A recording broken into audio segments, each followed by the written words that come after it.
Alright guys, so welcome to the Warchief Club 12, and we're here going through the round 1 games, and we've got Diege86 as the blue English player up against ISanych, the red French player. So ISanych, early second scout there.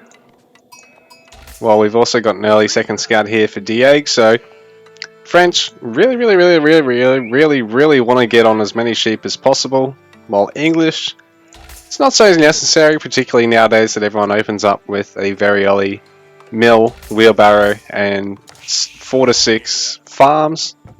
So English in this position, mostly just looking to get a really good read on the French player, have something to harass the initial knight and just sort of lock it up, and just sort of deny the French player a lot of easy sheep. French, they obviously want their second scout because they want to find out where the English resources are to try and pressure them early with the knight, as well as make sure that they're going to have enough food in the early game without having to worry about spending a lot on mills all around the place, or on having to get farms any earlier than they have to. There's a lot of sheep up here, which I think ISanich's going to come back and grab, although it looks like Diege is going to pick off some of them. So this could be really good for him. He's going to get 2 out of 3 of these. In fact, who's going to win this last one? It's a bit of a race here. Oh, there's another one there. So Diege cleaning up a few sheep of ISanich's, but ISanych, where did his other scout get to? Oh, things are looking really rough for ISanych on the initial food run here. So he's mostly just trekking over spots that Diege's already been to. So this is really rough for the French player in a sense, because he's going to have to look at getting the mill before he actually starts his age up, I think. Unless, well, there is another straggler sheep there that ISanich's going to be able to pick up. So he'll grab that one. Lucky for him, because Diege seems to really be pulling ahead in the sheep count at the moment. He's got 16 sheep that he doesn't need at all. Two more at home, and he's already started his wheelbarrow farm transition. Although that farm could be a spot out, and it would save him having to go to the next mill slightly earlier. But in saying that, he can always take a mill here, even get on the hunt, which would be marginally quicker than the mill, disregarding walk time, mind you. If there is any walk time, then you can pretty much safely assume that it's more or less even with an English mill. With the other civs, food gathering out of the farms isn't as fast, but the mill, really nice buff, 15, 20, 25, 30% per age upgrade to the farm gathering. So ISanych, a little lucky to just squeeze in the food there. He's really only just got the bare bones of what he needs, because that sheep is actually probably going to run out just before this bloke gets back, and he's only just now on the mill. But in saying that, he's right to take wheelbarrow, because it is cheaper for the French player.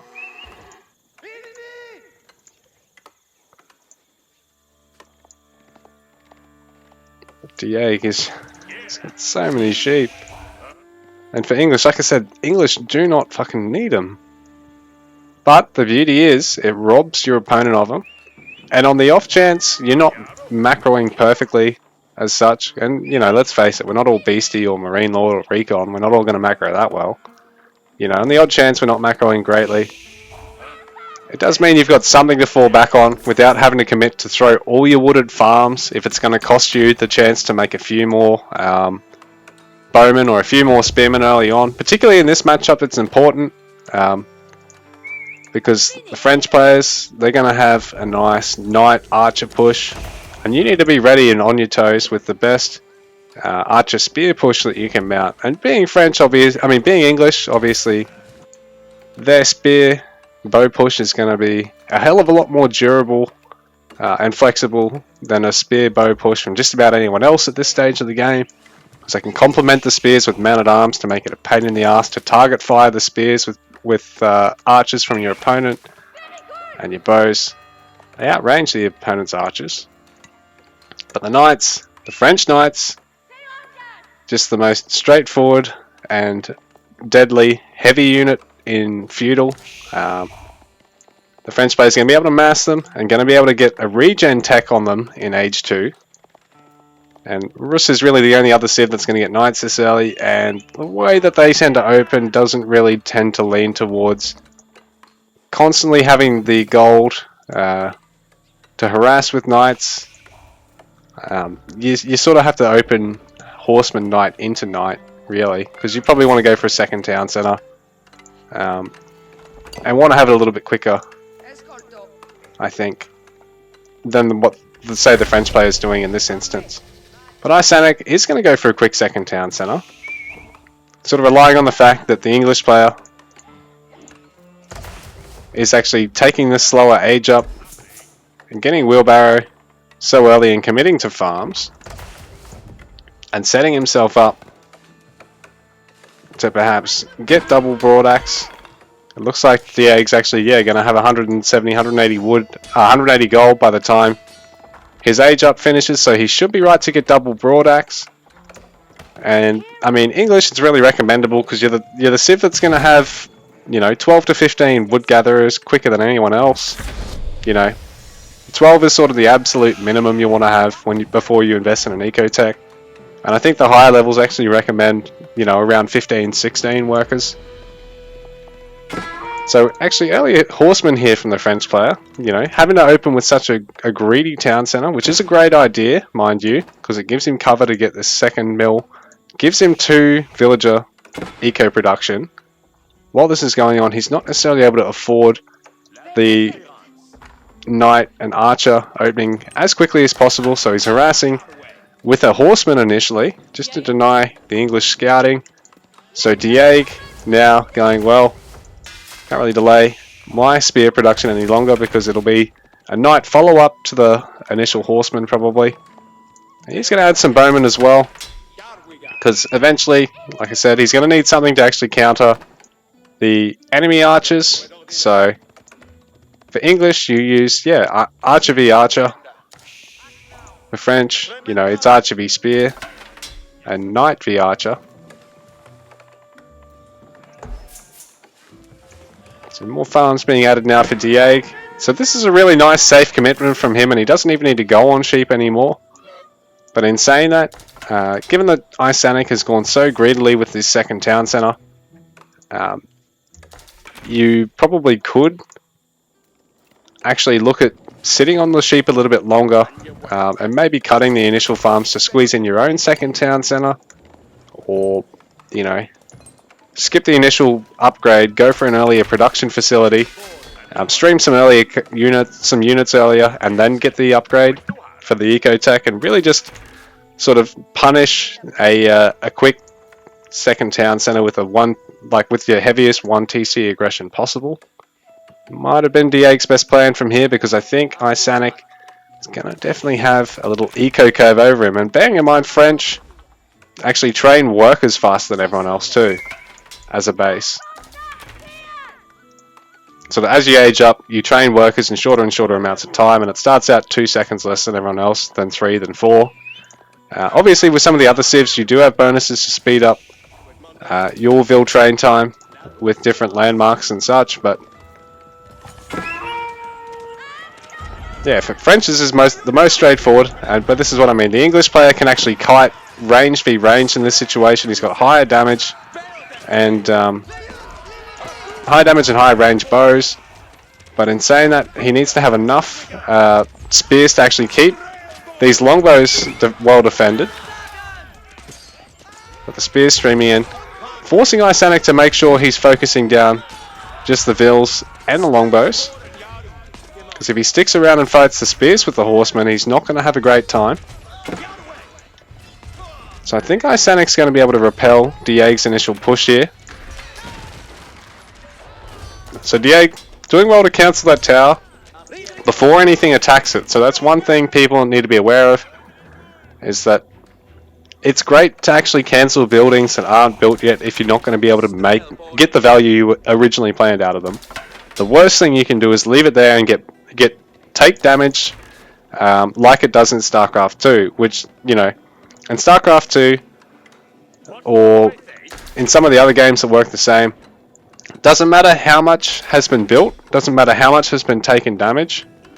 If you cancel it, you'll get that 75%. In AoE 4, doesn't matter how much has been built, if you cancel it, you get back 100% less what has been damaged from your opponent. So if you've built 80% and 75% of that damage has been damaged, and you delete it, you're only going to get a quarter back.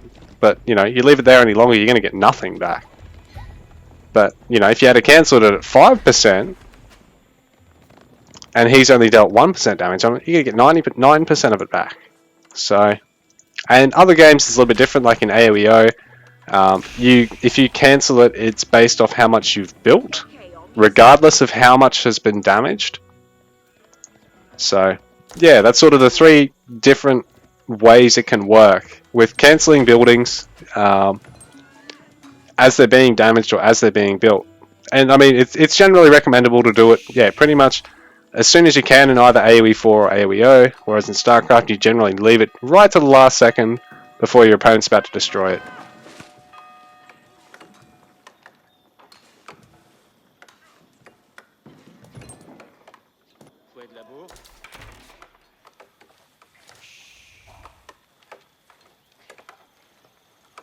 So, upgrades here. ISanych getting Bloomery for free, being French, and he's got Iron Undermesh on the way. So, really useful tech, because the majority of the English damage, regardless of counters, like excluding counter damage, is going to be from their longbows.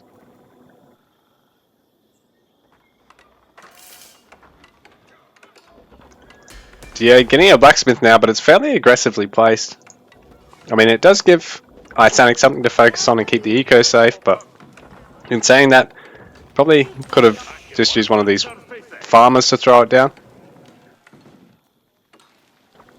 So he's going to want to get Steeled Arrow and probably get either Fitted Leatherwork or Iron Undermesh himself.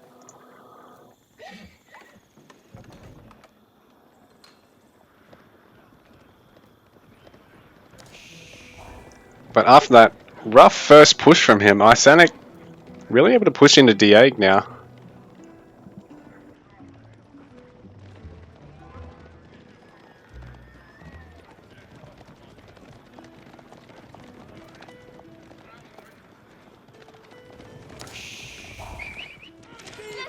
In fact, ISanich's even skipped Knight production in favour of getting more Horsemen, which is a bit of a confidence play from the French player, because it sort of relies on him not fielding the heaviest composition he could at the moment, but in saying that, it also means he can mass up slightly more and focus on macroing and taking the map while he's doing this, because it's not as though Diege's left him particularly open to take a push other than like this. But it looks like Diege just not quite enough to be able to defend this at the moment, but he has enough to start the King's Palace, so ISanich's going to try and cancel it if he can.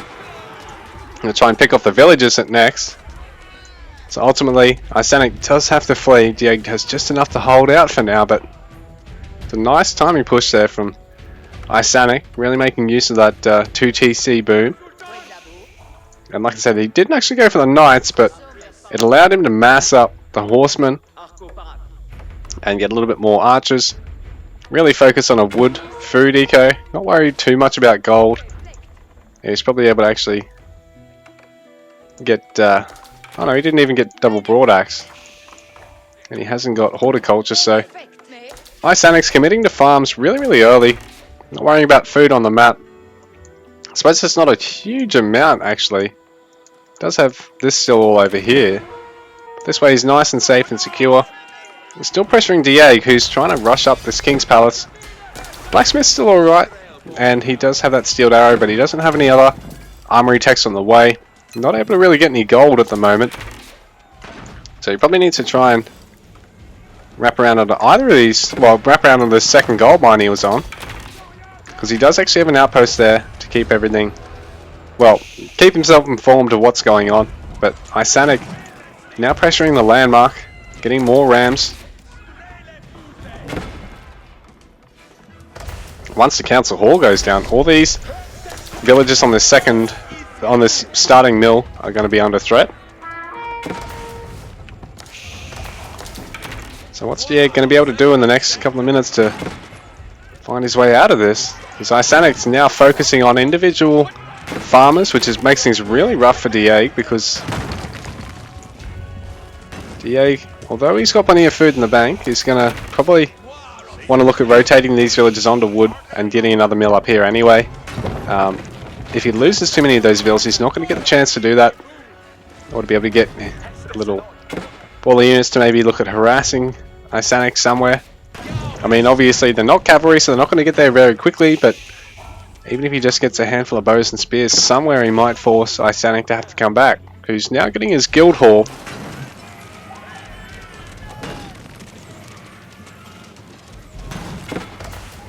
So the council hall going to fall.